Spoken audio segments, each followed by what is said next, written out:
side. How comes that? All right. Hey boys, and Vestuario episode 4. It should have been 5, but we had a bit of a mishap last week, which we'll probably cover off at the start of this. But how are we, boys, this week? Yeah, good, bro. Very well. Doing good, mate. We had a Today, bit of very well. Daz, do you want to share with the group and our audience what happened last week? Yeah, a bit of an operation. I had eight cysts removed from my head. I won't go into too much detail for our listeners and viewers, but I've got about 25 staples in my head at the moment, putting it back together. Yeah, But yeah, we're probably having dinner. yeah, that's right. So we'll leave that. But I'm on the mend. And today's probably the first day I've started to feel like myself again. Yeah, nice. Did you celebrate any anniversaries by any chance? Yeah, I did actually. Tuesday. Johnny's aware of those anniversaries. But I will say, I know we had a bit of a joke about it, and I apologise that it disrupted our podcast. But mate, Willow in Parramatta, I recommend it highly. Oh, there's a plug. We should be charging sponsorship money for that, mate. But there are sometimes when you just have to go. Oh, sometimes you have to go and celebrate those moments, mate, and we understand. I had to work on the following day, so we missed that as well. But otherwise, all good. Gonyo, how are you? Mate, I'm fucking fantastic. How's your week been, mate? Yeah, can't complain, bro. Can't complain. We've had good little moments during the week, and it's been pretty good. Something that maybe I'll just keep to myself for now. But good news then. We'll maybe one day we'll share with the rest of the group. But good to have you as well, Johnny. You had some technical issues. We kicked off a bit late today, but all the viewers can see he's probably not on the computer. We'll blame Apple for that, won't we? Yeah, 100%. And IT support. And Esty, mate, are you still flying on Cloud 9? Oh, I'm still there, mate. It's only been, 3 weeks? We nearly missed out on this podcast because of you today. You sure you're still on Cloud 9? Mate, I was eager to go. I was ready to go at 4:30. I was going to join Konya there. Yeah, so to our viewers, we tried to bring Esty down from Cloud 9 after the Pies victory, but we did try very, very hard. No, a lot of my, multitude of teams that I followed tried to do that themselves. Dodgers getting knocked out in a sweep. United, although they had a good win against Brentford, the 2 good win goals from our Scottish master. So they saved me there. But I'm still there, mate. Still there. Pies are still champions, so I'll be celebrating for a long time. At least until this time next year. Are you still happy? Fucking oath I am, bro. I'm keeping an eye out on them on their rugby league, whatever the hell they're playing, World Cup. What is that? We still don't know, dude. Pacific Cup, I think, yeah. What a Mickey Mouse Cup. It is. It's just like the Charity Shield. All right. Well, look, we've missed out a bit last week, but I think the majority of what's been happening in sports has happened this week. We'll kick off with a bit of a wrap up of the internationals. Who wants to kick that one off? I think we start off with England, Australia at Wembley. Have to. First time we've played at Wembley or the first time ever in the new stadium at Wembley, I believe. Yeah. And I don't know if you boys caught the game, but a fantastic performance by the Aussies, to be honest. England did play a weaker lineup to start, but still some of those names in that lineup, are another class above than a lot of the Australian players. Yeah. And I'll tell you what, we held our own, and we had more shots on target than the English. And only to lose 1-0, I thought we made a good of account of ourselves anyway. We had a few good strikes and goals. Couple of good chances right before before half time as well. Good old Harry Suter probably made a good contribution to get himself back up to Premier League. Yeah, well, he actually did start the last game for Leicester. Was his first start of the season just before they went into the international break. So, awkward type of player, isn't he? 6'6" of him or whatever it is. Yeah. You don't usually see soccer players that tall and they're usually very unco. But I think he's a good player. He's a very good player. He's versatile. He's just hungry. I reckon the the Premier League would suit him perfectly, mate. I think it's just bad luck. Yeah. He's the Yeah. Mason Cox of the Socceroos. Mason Yeah. Cox, fucking hell. What other big games were on last week? Obviously, the South American CONMEBOL was on. Yeah. No big You had, surprises there. No, Brazil, Venezuela. A bit of a surprise Actually, there. that was a big one. Yeah. So 1-1. Yeah, in 1-1. in Brazil, wasn't it too? Could have Yeah. been. Pretty sure in Brazil. Apparently Was after the in game, Brazil. Was in Brazil, yeah. after the game, as they're walking down the tunnel, a fan, I don't know, fans or a fan threw food at Neymar. Yeah, I was a fan. Yeah. He's a Brazilian fan. Yeah. Oh damn! They're pissed off with the team. Yeah. Maybe he looked hungry. Maybe, but that's a disappointing result for Brazil. I mean, at home to Venezuela. Bit of controversy in the Colombia-Uruguay game. Don't know if you caught the end of that game, boys. I think a lot of Uruguayans felt like they got robbed there. We actually got outplayed, man. We actually got outplayed. I'll be honest with you. I watched the extended highlights. So I didn't watch the whole game, but basically the whole highlight package was Colombia attacking. Yeah, the commentators, because my old man listened to the radio, and they were like, take that point and run. It's it's not easy to get a draw there as it is anyway. But they were along those lines too. That they were outplayed, and so happy to get the point and just move on. Yeah. But the South American qualifiers has lost. It's lost its edge. Like the games don't mean as much as they used to now because six teams qualify, and the seventh go to the playoffs. I'm not sure which association. I don't know if they go to Asia or to wherever they go to have that playoff. But I mean, that's what 60% of the countries make it. So it's if those big countries don't make it, then they don't deserve to be in the World Cup. 100%. And not only that, it's lost it's lost a bit with how many teams qualify. Yeah. And the World Cup after the next one, Uruguay, Argentina, and Paraguay qualify automatically. Just because they got that one opening one home game. Yeah.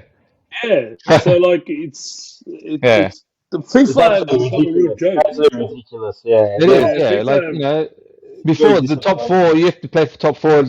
Every game meant something. Like now you can, you lose. You're like, we're still in the top six out of 10 teams. It's all about money now. It's not just FIFA. It's UEFA as well. Yeah. It's UEFA as well because UEFA is starting to turn the Champions League into a joke.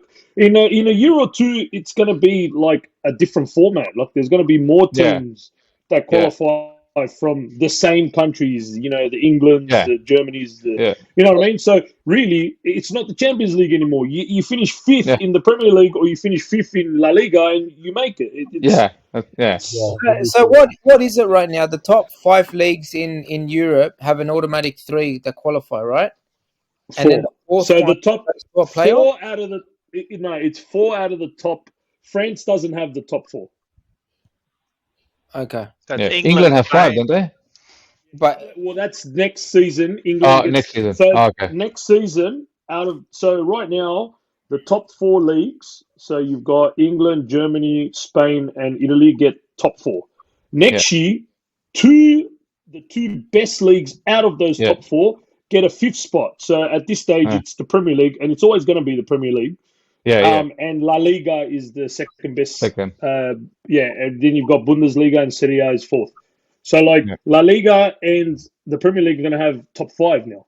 So how do they determine best league and second best? It's some bullshit FIFA point. Like the FIFA ranking. Thing. It's like the FIFA ranking for the countries. It's like Belgium have never won a World Cup, but they always sit first for fucking ages. You know what I mean? It's like how does that work?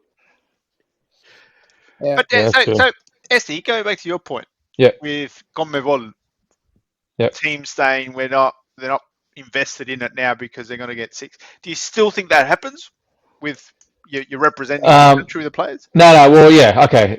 Yeah. Like for example, Uruguay and Brazil is a big game. Uruguay, Argentina, they're still going to be because they don't really. That's the only time they will get to play each other, really, in a competitive match. If it's That's what I think. yeah. So yeah, Argentina's we'll going to mean a rest lot. players, man. Yeah. So Hey, that's guys, the thing.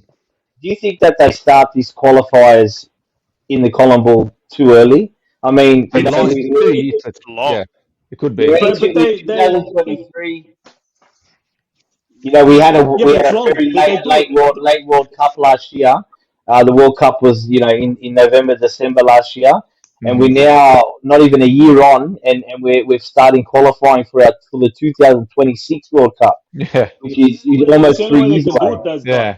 That's the only Yeah. way they can do it because it's everyone versus everyone. So you've got 18 games, right?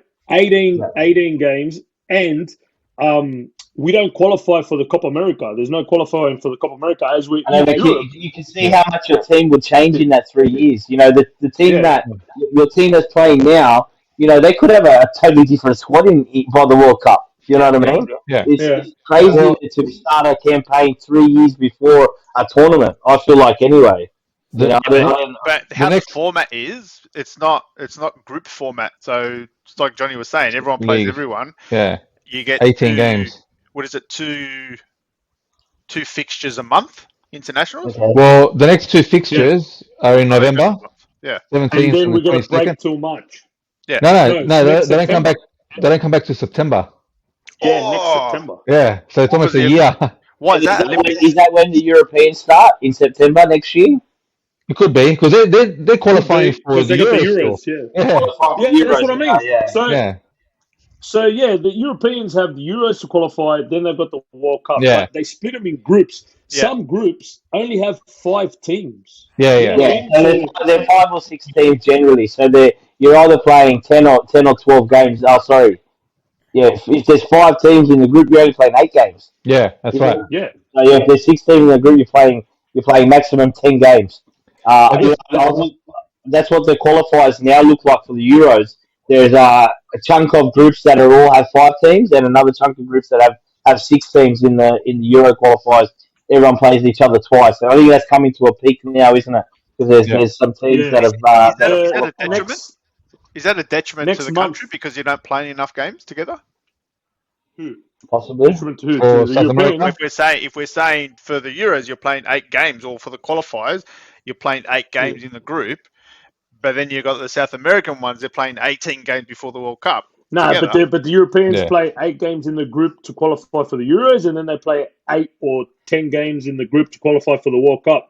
We don't qualify for Copa America, so we do the 18 games straight for the World Cup. It's the same amount of games, Yeah. Okay. Yeah. Well, roughly. that's all right. You know what I mean? Okay, yeah. Everyone The only has, difference is the quality of competition. Like some groups are tough in Europe. Some groups will have trying to think of a group like Croatia, Turkey, Wales, Well, England, they're all in Italy. one group. England, Yeah, Italy, England was but top 2. Yeah. I think there was one group. There was both. one group that had 4. There was one group that had 4 good, decent teams. You know what I mean? Like I think Yeah. it's Belgium, Sweden, Austria, and there was another team like that. That was a good group. But then you got other groups like Portugal. Portugal's got fucking Luxembourg, Liechtenstein, like Bosnia. fuck me. Yeah, but then you've got teams like I don't know if you've seen like this morning's game. Greece, Netherlands were coming third in the group. Greece were on top of them. Yeah. They were holding them to 0-0 till the 93rd minute, and they gave the And penalty. then Van away. Dijk scored the And penalty. Van Yeah. Dijk scored, 93rd Yeah. minute. But Greece hold on for that one That's- point. The Netherlands struggle to make the Euros. And you look at Croatia. Croatia were leading their group before this round of matches. Croatia were leading the group. They lost to Turkey. They lost to Wales. Wales. Now they're at risk of not making it. struggling. Only the Yeah. top 2 in the group Yeah. go through. You know what I mean? Like a Yeah. team like Yeah. Croatia. Croatia's been one of the best teams in the world in the last, I don't know how many tournaments. They're up there. So and look how many tournaments Italy's missed out on in the last, I don't know, 20 years. They've missed out on massive tournaments. So I don't know. There's that competitiveness. I think in South America, there's more games are more competitive with regards to, nearly every game is quite competitive. Whereas you've got Malta, San Marino, Andorra. Yeah. There's Gibraltar.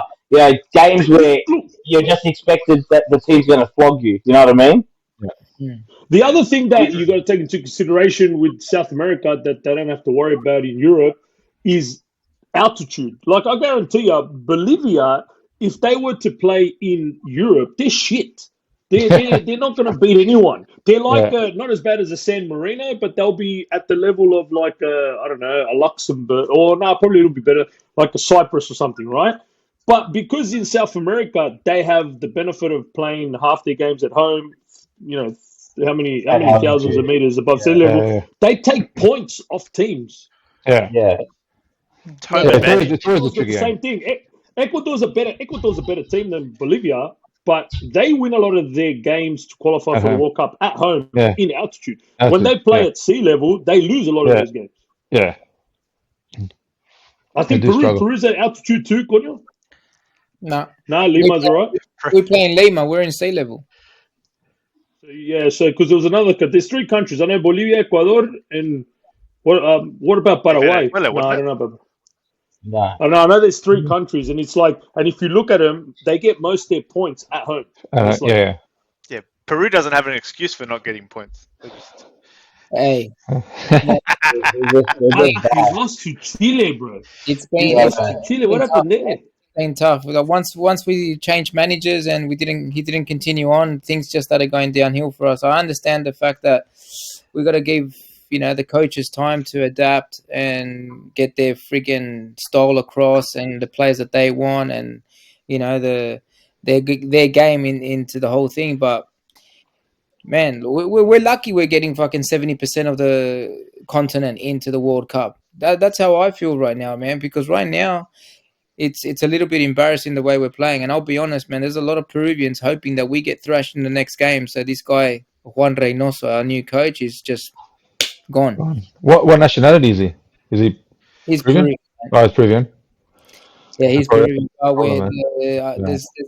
There's a big part of our population just wanting Gareca, the Argentinian coach, to come back. You still do what most nations in South America have RG coaches. Yeah, mate. Hey, how do you think the Brazilians are going to go once Ancelotti comes in? I reckon they're going to do really well. Yeah, I forgot about that. Brazil to not have a Brazilian coach, that's fucking massive. Yeah, that's going to be. That's huge. I think it should be like the players. Ancelotti, Ancelotti's is going to manage Brazil. This is his last season at Real Madrid. He's going to manage Brazil, yeah. I'm pretty sure they'll welcome him with open arms, man. They have. And after the 1-1 draw, with Venezuela, they were saying a lot of the Brazilian fans were chanting to like, Carlo, can you come now? Bring him now. Yeah. But that isn't Brazil's first time they've gone with a foreign coach, yeah? I can't remember. I can't remember one. Wasn't that not Scolari? Was it Scolari? He's Brazilian. Oh, he coached Portugal. Yeah, he coached Portugal. Yeah, it's the other way around. Well, what do you think of this new World Cup format, boys? 48 teams in 2026. Like you're saying, we're gonna 70% of the Colombo is gonna be in the cup. It's going to give chances to some smaller nations outside of, in Europe and Asia and all that to You're going to get New Zealand. You're going to get New Zealand to qualify at every World Cup because Oceania is going to have one team 100%. Yeah, and no one's going to.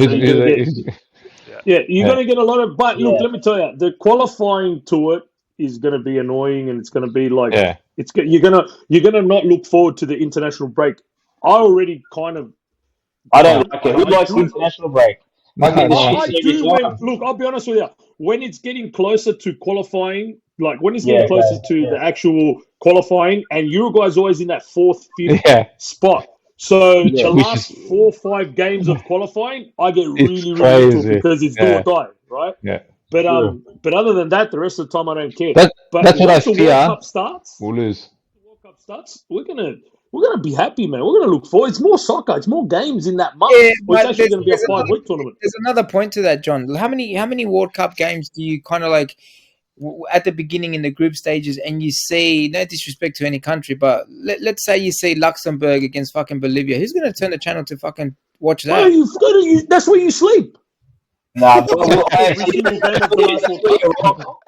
actually watch that. I'd actually watch it. Yeah, No, okay, you would. I'm happy to watch any two teams in any major tournament. To yeah, be honest. okay, that's fine. I, But where's the I, intensity? Where's the like? Where's the like? You it's a World Cup. Yeah, it's a Champions League. You want to see.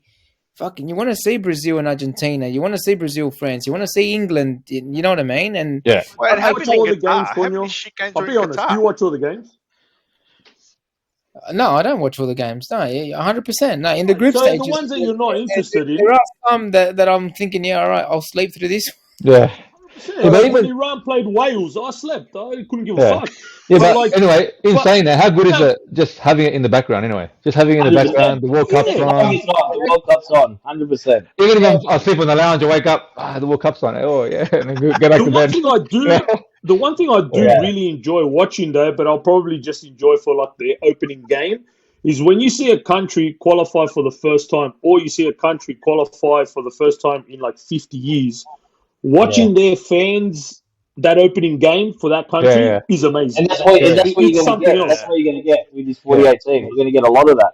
But yeah, I agree with Conyo as well in the sense is that does it take that specialness away from it? Because now you've gone, we started at 24 or started less than that, but from what we understand in our generation, there was 24 teams in the World Cup and moved to 32, Yeah. which you got used to quite quickly, I thought. But Yeah, 48 just seems so excessive. That's You know what I mean? the To be And how long is it in going any for? major tournament. Look, you can look at it two ways. You It could say, can't go for any longer than the Rugby World Cup, that's for sure. Yeah, that's true. Oh, yeah. oh, that's. This has been But they need more ridiculous. break. Well, they need more of a break because Yeah, they've no, got but the body of how their much own. how much interest can you have in a tournament that goes for 2 months, 3 months? Yeah, I know. Ridiculous. I know. But Let's no. go straight to the Look, quarters. you can look at it in the way that with the World Cup being 48 teams, that's more teams now that you got to beat. Or because I think it's one extra game. It'll add one extra game because it'll be a round of 32. So it's going to be Oh, yeah. Is that, It's, yeah. it's going to be it's one extra game. So it's more games you got to play. It's more teams that you got to beat or got to get knocked out. So it's probably Isn't there just more groups of 4? no. They changed it. It's going to be groups of 4. It's going to be the top 2 and the I don't know how many of the best third. Yeah. Then they'll go from the group stages to a round of 32, a round of 16, a quarterfinal, semi-final, final. So it's going to be one extra game for if you make it all the way. You know what I mean? Yeah. Okay. It'll be a round of 16 still, wouldn't it? Yeah, no, but they have a round 32. So it'll be group stages, then a round of 32, round of 16. Yeah. So the round of 32 is the extra. Basically, it's just another round of... It's more football, boys. You're not excited to see my forward? And it's an extra week. It's going to be a 5-week tournament instead of a 4-week tournament. Another round of sun and death, pretty much. That's what it comes down to. You could get a cracker. You could get a cracker out of nowhere. You could get a Croatia versus fucking, Argentina in that round because one of them didn't do so good in the group. Or you know what I mean? There's always that surprise game that they throw up. Yeah. And what about you're adding an extra game to the professionals, man? Another 1 or 2 games? Oh, fucking cry me a river. I hate that shit. They get paid all that money in the world. Come and do 6 days a week, fucking. You're gonna cry about. Come on, man. They get all the one less day training, play a game. One less day training, play a game. They get all the massage and physio, the nutrition. I mean, come on, Yeah. I mean, I'll play an extra game now at 40. I'll play an extra game midweek. We tried that, and some of us didn't come out too well, but that's I don't think. Maybe we should share that with our viewers, mate. We should share that with our viewers. Mate. We played six games, guys. 6 games. No. 6 games. We played 4 games in 7 days. And then the extra 2 on the following week, didn't we? 6 games in 2 weeks. Yeah, so we played. It was a Thursday, Saturday, Sunday, and then Saturday. So that's what 5 games within Well, we entered every cup. We entered this cup. We thought we were 21 again. We just. No, it was it wasn't that Saturday, Sunday, Thursday, Saturday. Yeah, I think it went like that. Yeah. Yeah, that was when we played 4 in 7 days. And then that Saturday is when we started dropping. Like we had a few. Yeah, that Saturday after that, we lost the game. Yeah, we played. Everyone got injured, and We lost our only game of the year. Yeah. Well, Yeah. look, in that's the- an And you in the guys interesting are point, in right? your 40s, Yeah. right? You guys are in your 40s. And Gordon, you're feeling sorry for 25-year-old super athletes with Yeah, but fucking hang on, everything, hang on. This is a right? good point, To right? play 2 games a week. This is a good point because 40-year-olds, all right, you get injuries, you played 4 games in 7 days. But professionals, the intensity is a lot more. They're playing more games. Injuries will come. They got bigger Yeah. squads. Have you noticed Yeah. as well at the last World Cup, they got, because of the fact that it was during the season, there was no like break. Yeah, for them. that's true. Yeah, They got given, I think it was an extra 3 players they got to take to the World Cup. the squad. So they got bigger squads. They will get bigger squads. That's why now you see all the professional teams get more players Yeah, on their but what books. if your main because- Yeah. player goes? Yeah. Fuck, Oh, man, that could happen every everyone's in the game. same boat. Like, Yeah. it could happen every game, yeah. That could happen. In training. That's when they're why you warming up look at a a lot. Man City and you think, fuck, man, like what they do is really good because Pep's essentially got 2 really good teams. So he doesn't care. He'll still win, Hey, but he doesn't care. guys, while we're talking about Man City, SC, did you get out to Bondi and that where they're doing the tour with the treble trophies for Man City? I saw that on IG. What was I that? didn't even know they came out here. Yeah, What's that so about? They did it. The trophies did. the trophies are here in Australia. So they've actually Oh. brought their 4 trophies over. They're actually at Ultra Football at in Alexandria Christian shop the other day, Oh. and I've mentioned the same thing to Christian. What do you think about Man City bringing their trophies over to display to everyone? Oh, I've seen the regional treble when I went to Old Trafford. I've seen it already. Mate. Okay, I've seen the yeah. regional. Yeah, there's original always going to be that original in the first treble winners in Yeah, England. but So you got to think about this, right? You've got like Man City, they've won the treble that you guys won, and they've done the domestic treble like 2 or 3 times as well. So That's they've long what's passed a you. domestic They've treble? long passed you. yeah, but guys. how many? Yeah, true. But how many Well, Premier they've Leagues have they passed won? you. What do you do? What's Yeah, it? yeah. Yeah, and Have they done a and double? so they've got all of those trebles. We've got the only golden fucking Premier League trophy being the Invincibles. Man United's already dropping down. You guys are like 3rd, 4th, maybe. We're the only team to do a Crossing double. Yeah, that's not easy to do that in the mid-90s. Don't worry about the League Cup, the Champions League. I'm talking about in domestic. We did a double. So What has your team done, Tower? Tower, what They've has done everything, mate. Liverpool done? Taylor's got the whole cabinet full with all these teams. Like, Done everything, mate. Shut up. That's how many League 2 titles did you guys win? League 2. We haven't been down to League 2. We've never been down to League 2. So I want to move on.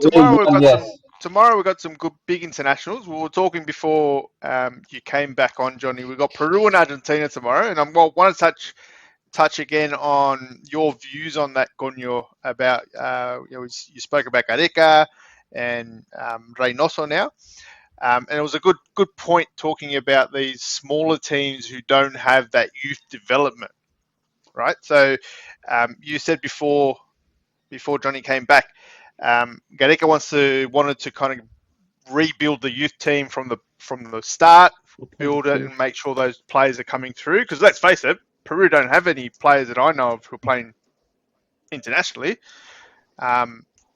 No, they're not in any big leagues, man. That's the worrying thing. Like it's, we had Carrillo who was fucking doing well in Watford and in England, and he chose to go to one of the Arab countries just for more money. You know what I mean? He looked at his career and thought, oh, okay, like it's going to run out soon. It's not a long career, and he just went and wherever he got offered more money.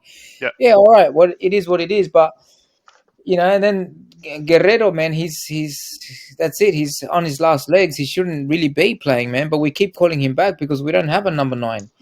What about that Italian striker that you guys have? That is Lapadula. I think Lapadula's from Italy. So this is the other thing that my concern, right? The type of players that we're trying to get is players that freaking. The dad is Scottish. He plays in England. The dad's Scottish and the mum's Peruvian. Let's say if he wants to play for Peru. And England Yeah. is offering him, the young kid to play for England at the age of 16, 17, and Scotland's offering to play for Scotland, and Peru's there chasing him as well, type of thing. There's a 5 different stories where I'm hearing things like this, but touching back to the Gareca situation, was the reason that he didn't continue on was because not only did he ask for more money, but he asked to overlook everything in the Peruvian Federation. He wanted to go down to the roots and look at development, look at the youth and what they were doing, and see how what the academies were offering and stuff like that, because he noticed that there wasn't any youth coming through. You know what I mean? So he asked for more money, a heap of more money, because he was actually invested in the people of Peru. The Peruvian fans fell in love with him, and vice versa, man. When we made it to the World Cup, it was shown right then and there. He cried, and we cried with him. We went to the World Cup, etc. All right, we failed to make it to the next one, but he asked for more money, and to oversee and be the top head of football federation, in the sense of like, all right, I want to put programs in the youth, and I'm going to overlook, and I'll be seeing who comes into the first team, etc., etc. You need that philosophy, but because if it doesn't come through, and to some extent, we look at Australia, right? So Australia's in that thing as well. We've got Aussie players playing overseas, and we want to make sure that we get them a cap, because we need to make sure they're Australian. We have that problem here. We don't have the right development coming through. And the era of your Vidukas and your Kills, that's gone. I can't see that happening in the distant future. Yeah, look, we don't. The A-League teams and the program set right now by Football New South Wales, all right, it's not set properly, man. It's not. We're not developing kids. You know why? And this German guy who actually brought up his kid here, but has sent his kid back into England, into Germany to play for Borussia Mönchengladbach. Yeah, he made a great point. He said to me, he goes, look, man, he goes, you look at our under 13s to under 16s, yeah? They have, let's say, out of the 16 NPL 1 teams, they have the A-League teams, all right? They got Sydney FC, the Wanderers, who pick the best of the best. And then you go further up north, and you got Newcastle, who pick pretty strong teams at the moment, and Central Coast Mariners, who not really, all right? Not quite. And then out of the other teams, maybe you got 1 or 2 that that compete really well against these teams. In the 16 teams, man, out of all those rounds, and you're one of those teams, you're waiting to play 3 other teams, let's say 4 other teams out of the whole freaking league to play against those competitive rounds. Whereas you go to Europe, and these kids, 13, 14 years old, every single week, sometimes twice a week, are in intense environment, challenging themselves and playing against the best of the best for their age. And it just gets too competitive. The development is a lot better. And once we reach 13, 14 here, compared to Europe, we stall, and Europe just does this. You know why that is, Conyo? I'll tell you, this is my philosophy on why I think it's that way. Is that you look at Australia and the amount of professional clubs we have in Australia, in comparison to what there is in England, for example, or in Spain, or in Italy, or in Holland, Germany, right? These clubs, just the sheer number of those clubs and the size of those clubs have the capacity to have an academy from what you're talking about, that age group of maybe 9, 10 years old. I mean, we've been just watching the Beckham documentary. Those kids were there since what? How old were they? Yeah. 9, 10 years old, they're 11, 12, signing professional contracts, in their teens. Crazy. And you look at, I've watched documentaries on Leeds. I go on the Leeds on their website all the time, and the amount of time and energy and effort into these academies for these big clubs is huge. So you've got such a massive pool of clubs that have this professional structure from the top all the way down to that younger age group. Whereas here in Australia, we're just starting to recognise that now. Sydney FC, Wanderers, you probably got two clubs in Melbourne that are doing the same thing.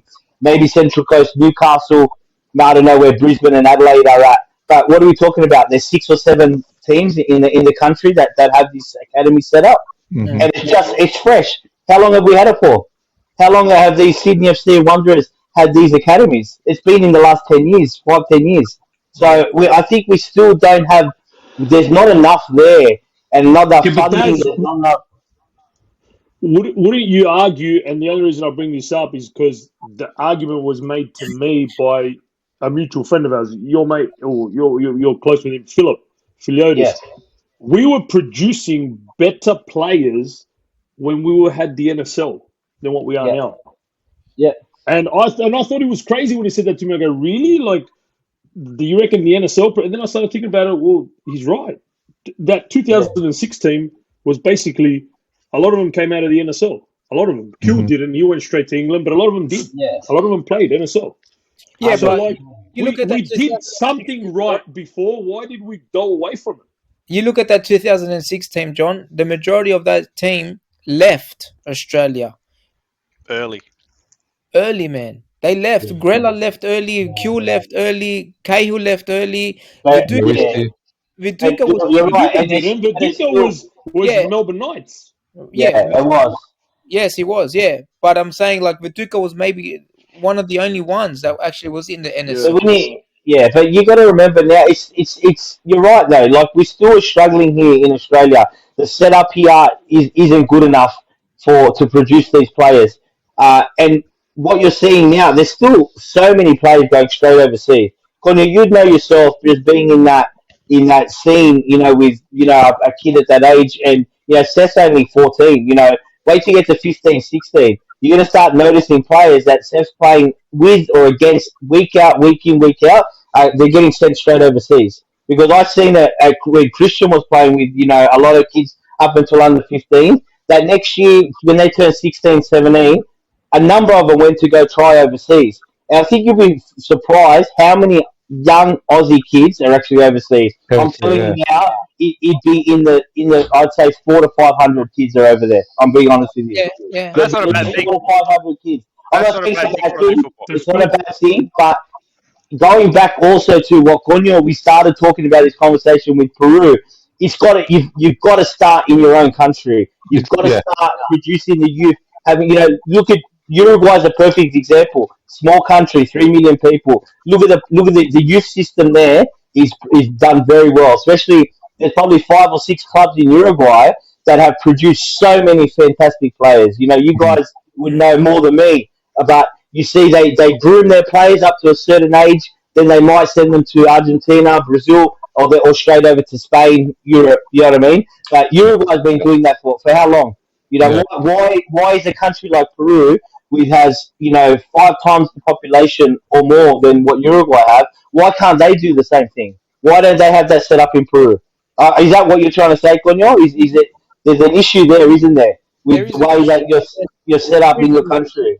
Yeah, and Gareca actually like identified it and said we Mm. got to change things, man. We got to change things from the youth and then work our way up. That's where it's got to start, the youth. He would have seen that obviously in Argentina as well, because Argentina Yeah. would have that sort of similar setup. Exactly right, Yeah, 100%. so And it comes, he's trying to implement that. He goes, I've seen it. I know what works, but yeah, Yeah, and it's as you raise a good point. So, as South American countries where football is their first sport, all kids want to play football. Yeah, I assume Peru's got the same thing. 100%. you'd Yeah. think So so. there's a fundamental problem then because the talent would be there.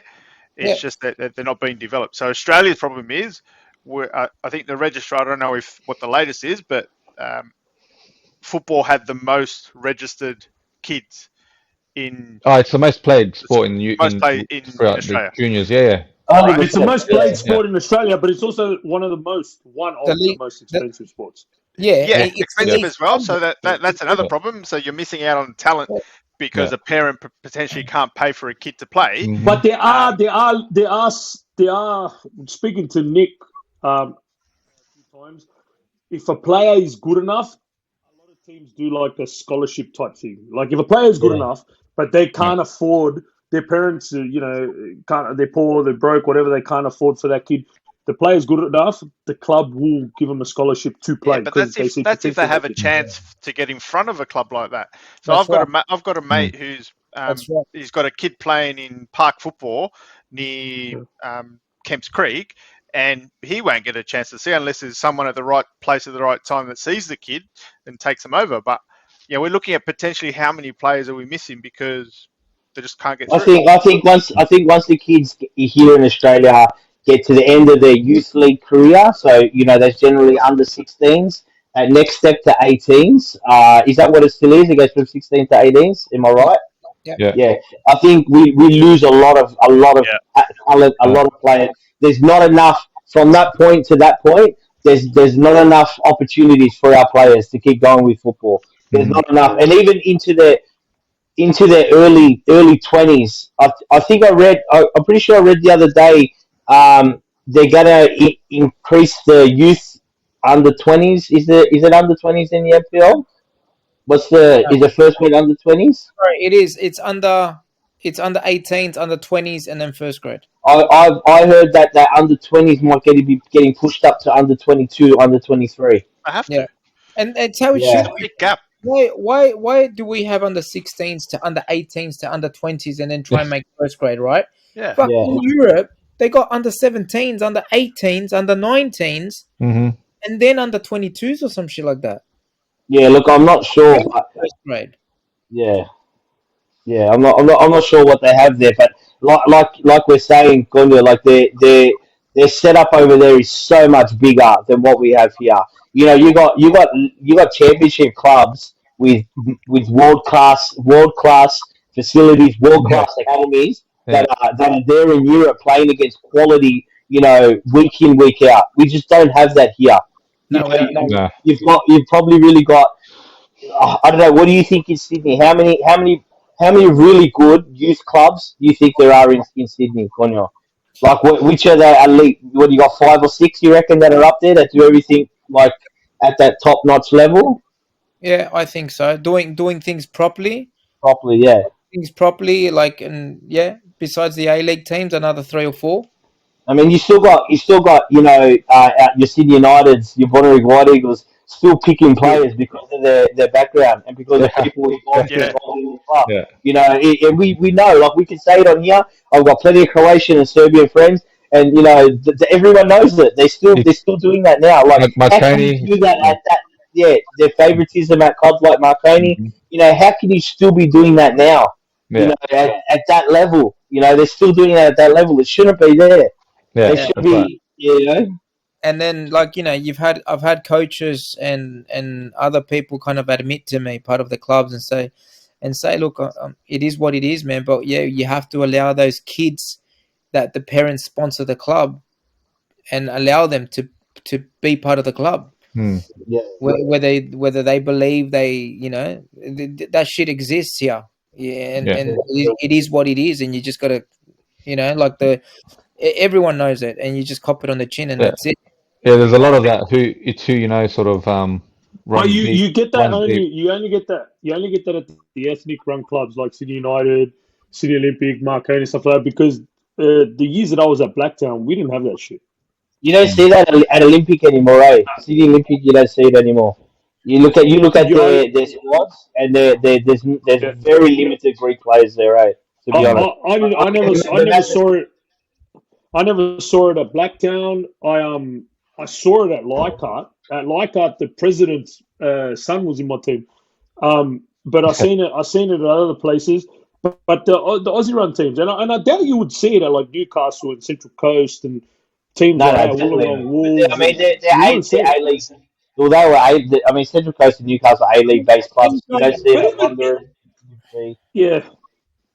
I doubt you'd see it at teams like Northern Spirit and things like that either. But like, I just think it's probably the ethnic run clubs because they have that. Yeah, 100%. Rockdale is a big one for Macedonians. Mm-hmm.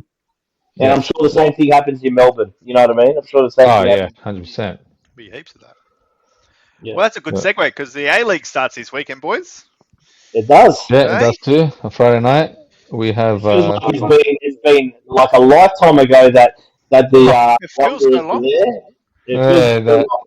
You got to But think we had it's been a big break, hasn't it? When did the season finish? April? It might have been April. Feels like Yeah. eternity. yeah, I think it's April, May, maybe. You went into May. Yeah, I'm not sure, but Daz, you're gonna start going um, back to the games on your own and shit. on my own. Yeah, Why on be my own? one of the 6 fans there, and Nah, it's look, not the derby. It's boys, the A League women's started last week. Sydney FC versus Wanderers, 11,500 fans, biggest ever On the oh, record. wow. record, yeah, for a game. And I mean, if you put that in perspective, I think a lot of teams average under 11,000 at their home games in the A League, in the men's Yeah, A League. You yeah, know, yeah. Western United and Macarthur, they struggle to get 4,000 or 5,000 at their yeah. games. Yep. That's right. But You know that's what got to I be mean? off the back of the World Cup, I reckon. So I think that Oh momentum yeah, is ongoing. definitely. But I'm really hopeful that I mean, I say it every year, but I'm really hopeful the fans start coming back and it starts beaming again like when it was when the Wanderers came Uh, in. But good days. I'll be honest with you. I'll be honest with you. It's a Sydney. I blame. It's a Sydney thing, and what I mean by that is, if the Wanderers start doing really well, the crowds will come back, and I see that in rugby league as well. And I'm a culprit of that. I have not Yeah, gone to a Bulldogs game in years because we sucked. I haven't gone to a Wanderers game you probably in won't go at to the least next 3 years. 5 years either. Yeah. You know what I mean? Because we suck, right? But you see, in Melbourne, an AFL team can suck; they'll still pull the crowds. Hmm. So I reckon it's a Sydney thing. If our team's not doing well, we'll watch it on the TV It's not in the just a background. Sydney thing. It's not just a Sydney thing. But I It's see just Melbourne AFL teams, they get big But that's a crowds. sport. That's a different sport. It's a Yeah, different different code. code, different history, Different mate. code. I mean, Parramatta still pulling nearly 20,000 a game on average. Yeah, but Wouldn't you split. guys are still doing And we you guys weren't are that still great. doing. You guys are still qualifying for the top 8. You are there and That was thereabouts. during wooden If spoon years, if but if Okay, what but use okay, what 11, about 12,000. Wanderers? yeah, Wanderers just membership wise, we were averaging 16, 17,000 during our wooden yeah, spoon years. So we got to give Yeah, but it's Eels fans, one tick for when the the Eels. team's going shit, Eels fans won't go. Yeah. no. It was Look, still turning up. they still turn up. Yeah. You got the Honestly, Ferals. They will go no matter what. They're going to They take go what they can get, Tower. yeah. They'll take the the. The Wanderers actually had a good season. Like our first time we made the top six in 6 years, 6 seasons last year. We won a very good run. We were close to we just missed out on the top two. And the crowds were still fucking terrible. They were still Yeah. shocking. Yeah. Well, It the was derby. What was the last derby? I had this conversation with somebody. I remember going to a derby at the SFS in the early years of the Wanderers, and Yeah. I didn't watch the game because I was in the RBB, and mate, I was chanting, That was going the nuts. best. 45,000, 44,000 people. It Yeah. was Yeah. one of the That was the greatest derbies. best venue for the derby. It was fantastic. Now we got Bank West or Combank. Yeah. But the last derby, But the we Alliance struggled to get SFS ones. 15,000. Yeah, we couldn't even Yeah. sell out Bankwest in the last Yeah. derby. And both That's Sydney FC and ridiculous. Wanderers were going well. No, Yeah. but You know, regardless, both going teams well were or going bad, well. So what happened, Daz? We lost to Sydney FC, mate. No. I mean, what happened? Why did the crowds leave? Oh, What do disconnect with you? the club. Disconnect Yeah, with the club. that's exactly right, SD. Massive Yeah. disconnect with the club. Throughout the COVID, didn't do And anyone any favors. but also And the A League. The A League, how they came A-League is down not. hard on the active. They killed even Melbourne Yeah, Victory. killed Melbourne the Victory, look at them. They were flying. The northern. yeah. What was their fan group? The North Terrace. Northern Terrace. Yeah, Disbanded. Were no more, and they were arguably the biggest alongside the RBB at their peak. Were the two biggest active, and that's the best thing the A League had gone from. That was peak A League when Wanderers were in that first 2, 3, 4 years. Yeah. Victory were flying, big crowds everywhere. Not just Wanderers. Look, I get you can't tolerate violence and some of the shit that we've seen and done. I get it. Don't get me wrong, but we're not talking about people getting killed and stabbed. No. You're talking about flares getting thrown and a few fights broken out. I mean, fights break out in the AFL fucking every week. Yeah, Someone gets rugby knocked league. out in the Yeah, crowd that's rugby right. league every fucking weekend. Yeah. You know what I mean? Yeah. It's just the way they they treated it like it was, people getting murdered, people getting stabbed. It wasn't like that. Yeah, the You know media what I didn't mean? help. Media didn't No, help. the media's never going to help us. Channel 9 and all those big corporations, I believe that they were worried. They were worried the way the A-League was flying. I mean, you had like Buzz Rothfield, right? Art sort of rugby league reporter. He was even going into the RBB and commenting like how crazy this is. Like it was just, you know, I think they were worried that this train was just going out of control, and Channel 9 have a big stake in rugby league, so they would have been like, How do we kill this? exactly. Hey, Any you're little. going down the Conyo route. Yeah. No, but you look at It's yeah, fucking interesting. you had that Rebecca Wilson, right? She's passed. I don't like speaking of the people, but she would be waiting outside the Crown, or not the old. What's the old pub they used to meet at? I can't remember which Wolf, pub in. or- Yes, I can't remember what it's called, but they'd be waiting outside, almost antagonizing and waiting for something small, something to happen. Sorry? 100%. Yeah, Woolpack, the Woolpack. Wolfpack, man. Yeah, so they were just waiting, and sort of, you hear reports of RBB members just reporting, like saying, they're waiting at the front, just waiting for anything to go wrong, Yeah. and then bang, Yeah. it's on the news. Yeah. And then you're gonna have all these Aussie or non-football fans, they'll just jump on it, and you got Ray Hadley too pushing it on talkback, and Well, even what happened last season with the Victory fans storming the field, and but see, that's not a good look. Yeah, no, it's not a good look. But That was how bad. much coverage that, did was, that that was fucked. yeah, oh yeah, right? yeah, exactly. That's and Yeah, I think that's more of what was happening in the past. So they just go, see, it's the A-League, it's the football. hooligans and Yeah, that's right. So I think it's a detriment to our game. and Killing it's a the shame, atmosphere and killing the vibe. Yeah, I mean, because those 2-3 years We'll were never some of the repeat best sporting experiences we'll ever have in this country. that. Was That was amazing. Going to Do switch you it over. remember that? You remember that grand Go on. final up at Brisbane? Conyo, remember that video from that Brisbane guy that filmed the march? Yeah, Oh, that's, yeah. Respect, Yeah. guys! Respect. Respect! Just think about that. Just think about that. Yeah, What that's sporting crazy. club has done that in Yeah. in any code? Yeah. Nothing. Yeah. You Imagine- literally had the march was probably 2 k's long out of the Yeah. pub from Did you Western guys Sydney. go? Oh yeah, I was Oh, there. yeah. I've been to Yeah, I was every grand final we lost. Yeah, so Adelaide What did that say too. about you, Daz? Adelaide as well.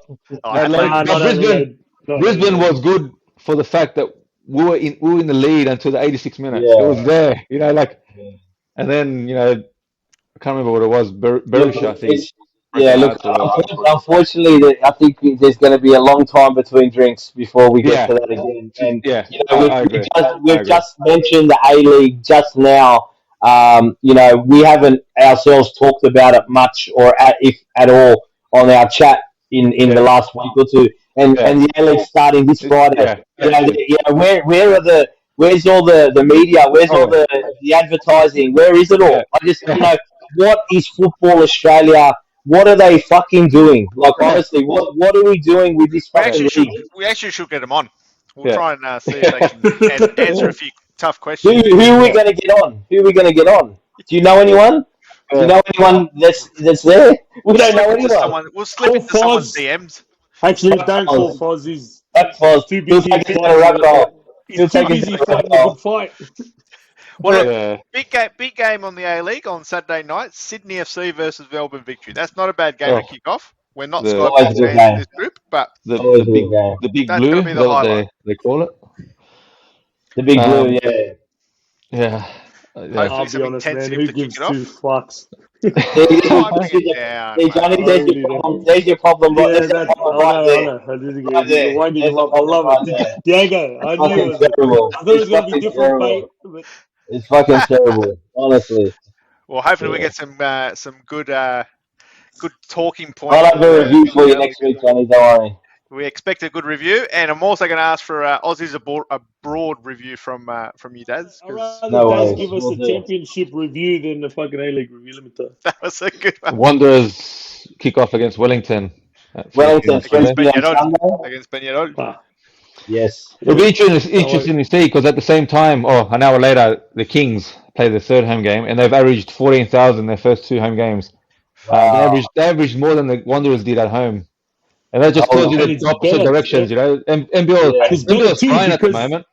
NBL's Yeah, because flying. the NBL is the Sydney flying. Kings Marketing very well. 14,000 14,000 Yeah, in how that many home games. arena. It looks you know, how many 14,000 in kids? that arena looks amazing. How Yeah, many kids are wanting to go to the basketball these days? it's Kids wanting to go. Mum, Dad, take there's us to the basketball. It's yeah, there's crazy. Advertising, huh? kids Yeah, 100 everywhere, times. man. Yeah, Advertising. Yeah, yeah, they're and there's marketing very well. The NBL, man. marketing very well. They've, the NBA are bringing their I can't remember what it's called. It's like an academy. They're bringing the headquarters to Sydney, so Okay. they sort of develop some because there's a lot of NBA players straight out of college that Yeah, opt not to go to the draft and play out here. So we've got a lot of young Yeah. sort of That's NBA yeah, we do. Yeah, stars that We come had to the NBL to play against men. They want to challenge themselves against sort of men, yeah, man. um, Yeah, and then we go had back to the LaMelo. NBA. So We had it's LaMelo yeah, Ball, who's a very yeah, good player in the NBA. We had exactly. him play here for a season for Illawarra. Illawarra, that's right, and he was doing really well. He was lighting, he was a big what do you call it? He was drawing a lot of the crowd too. He was a yeah. big Yeah. people pleaser, So But he's is that the NBL's doing, Esty? As in bringing those players Nah, in, or is that just it's those players going, oh yeah, well, the go to the NBA draft? initiated the sort of they're the ones that 3 or 4 years ago the new chairman sort of just changed the way it is, like the marketing, the way he's done the marketing. Even this year alone compared to last year, there's in the first three games there's been an 80% increase in TV viewership and crowd attendances NBL. across all the NBL. Sorry, yeah, Yeah. yeah, So compared to last season. So it's just going up and up every year. So yeah, so the NBL is the one that's initiating that, bringing the youth from yes, the the NBA. NBA, yeah, the ones that are yeah. So they identified there's a lot of sort of college basketball players that don't want to, they opt not to go to the draft. They don't want to go straight to the draft and have to sort of play that long game until they get into some competitive matches. Yeah. So they come and play, a few seasons out. And there's a couple here. There's one actually in I can't remember his name. I don't know if it's with the Adelaide 36ers or Brisbane Bullets, and he ripped it in the first game, and already is the kids are wanting to be like already know his name, and Yeah. so yeah, there's a lot of good things going on with the NBL, and it's just in contrast to the way the A League's going, and they're competitors, whether it's not a football code, but they play at the same time, the same sort of season, Yeah. And it's just like that because kids start getting into it and they go, I want to be a basketballer, and then you That's right. develop more players, you pick out Yeah. some good ones, and it's a bit of a flow and effect. Tower, you know how Yeah. you always recommend me to go watch an AFL game? I recommend you to catch a Taipans game. You're trying to fish again, are you? It's probably closer to You come enjoy to that. the Sydney Kings game. Yeah. For the viewers I that do don't wanna know, go. Tower lives in far north Queensland. Tower It's not hates far, his hometown Kings. He's a Queenslander now. It's not that far, mate. Not that far north. Now, I must admit, I did an NBA game when I went over there, and I'm not a basketball fan, but the atmosphere was just Great experience, isn't it? Oh, Yeah. next level. Phenomenal. I can imagine. So I will do an Yeah. NBL game just to support. It's good, the man. league. Unlike you, Johnny, doesn't support anything, but Johnny needs to move Yeah, I'm to the North. opposite of you. boys, wrapping it up shortly. Another big event happened on the weekend. The Voice. Yeah, couldn't last Everyone- one. Yeah. everyone's had an opinion. They finished a few weeks ago, The Voice. Yeah. Talk about the show, mate. Aaron Was, won. was this was this true? I heard on the news that what's the name? The Voice earlier this year. The Voice, the Yes campaign was in the lead. It's only in the last 6 months that it sort of flipped That's true. and No took over. And how were they? They were- in the lead. They had a 70-point lead, and they finished with a Wow. 40-point loss. And I was actually Steve Price. I don't know if you're familiar with Steve Price. He's on the what's Front that? row channel? for The Bulldogs, project. mate. Love him. He's a right sort of 2GB sort of right winger. Yeah, I know you're talking about. But he goes on the project as and I love it when he goes on the project because he just stirs the pot, and I love it because He's project good. is very left leaning, Mm. and he made a point that the yes voters destroyed the campaign themselves by involving big corporate. Like you had all the big, the NRL, AFL telling you which way to vote. All the four big banks were telling people how to vote. Qantas. Qantas, celebrities. They were just in our face. Universities. Universities, So,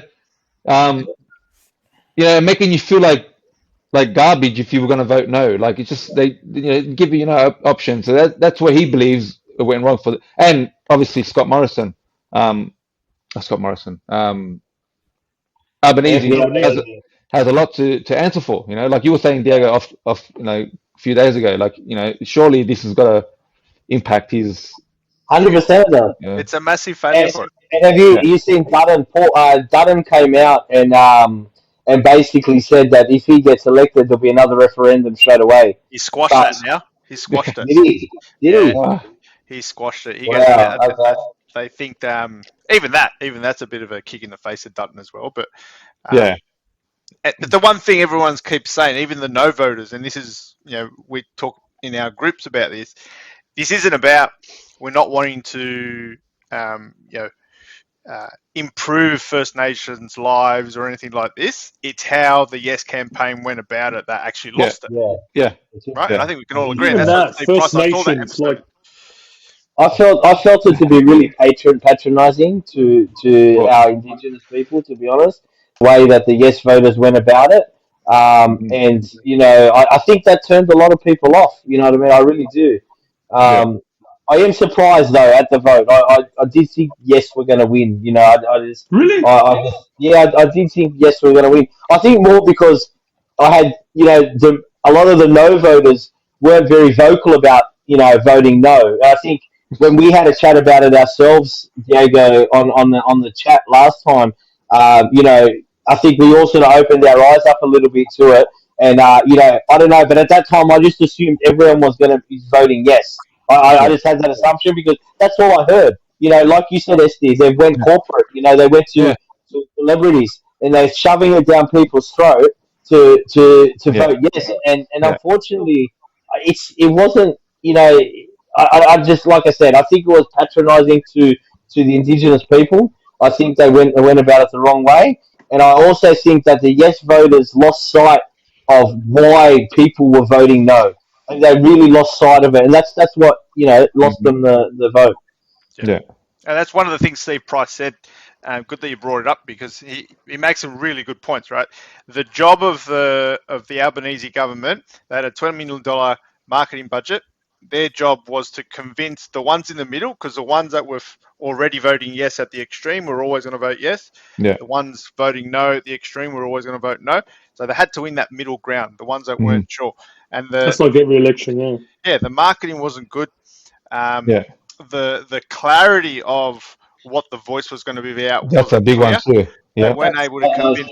They weren't able to convince the no's to go to a yes. So that's what Steve Price was saying. He goes, no didn't win it. The yes campaign lost it. Well, he said it's the worst run campaign out of any election or referendum in Australian history. So man, $400 million down the drain. So it's $450 million. 450. Yeah. I remember $1 billion. On Saturday night, I was actually looking for. I love election night in terms of the night when they cross to each polling vote, and you're seeing the things change. And I thought, Saturday night you'll see how the campaign. We'll see how the no and vote, the swing, and all this. Yeah. I turned it on an hour and a half later. It's like it's called no. I missed it. An hour and a half after the polling. It was quick, eh? It was not enough stats for us.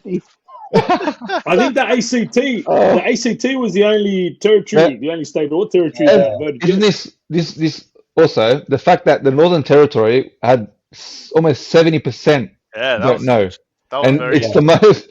They have the biggest Indigenous population in the country. So and I'd say ACT's probably got the smallest. Yeah, it's a bunch of exactly. So and the old white man. But you're right But I think- about you're right about the Yes campaign not doing a good job of trying to convince the people why they should vote yes. Because I'll be honest with you, and I mentioned it to all you guys a couple of weeks ago. I had no clue anything. Which way you going? I never which way I was going. I just if I would have gone into that vote still not knowing, and then got that balance, said, do I want the Aboriginal people to have, or the Indigenous people to have a voice? Of course I do. Yes, and I would have marked yes. But because I asked that question, then I did homework. Then I started watching a lot of Jacinta Price and Warren Mundine. I was like, they make a lot of fucking very good points. Yeah. I'm voting no because I don't know lie, what you just this listen is to all the about. videos that Esty posted. Nah, Jacinta Price is very good. That's the thing with Warren Mundine saying they already have a voice. They're overrepresented, in Parliament. There's 11 MPs, I think, and there's 3%. They're 3% of the population. Yes, there's a First Nations and and all that, but they do have a voice in Parliament. So it was the way it wasn't clear about what the voice is, who's going to be in it, and people on the voice that were going to the people on the voice will what do you call it? I think they were going to get about $250,000 each for those that were on the board. So and they weren't going to be elected; they were going to be chosen.